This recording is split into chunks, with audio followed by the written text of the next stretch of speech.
Segmenti rrugës kombëtare Librasht-Prenjas po përballet me pasoja serioze nga fundosjet e tokës, të cilat sipas burimeve teknike shkojnë deri në 9 centimetra.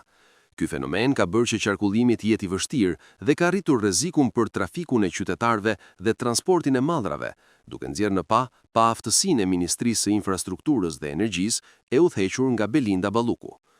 Edhe pas disa ditësh bllokimi, zgjidhja emergjente duket të vijë vetëm pas tryezave intensive me inxhinierët më të mirë të vendit, ndërsa diskutimet për devijimin e segmentit dhe anulimin e punimeve aktuale janë bërë pasi fundosjet arritën nivelet kritike prej 9 centimetrash. Ky fakt tregon mungesën e parashikimit dhe menaxhimit profesional nga ministria për një rrugë strategjike kombëtare. Qytetarët dhe bizneset rajonale mbeten të bllokuar dhe të shqetësuar për pasojat e fundosjeve, ndërsa ministria duket e papërgatitur për të marrë vendime afatgjata dhe të sigurta. Situata tregon nevojën e një strategjie serioze për menaxhimin e infrastrukturës rrugore në zona me risk gjeologjik të lartë. Ndërkohë, banorët e fshatit Spathar në Librasht kanë vendosur vetë sinjalistik orientuese dhe paralemruese.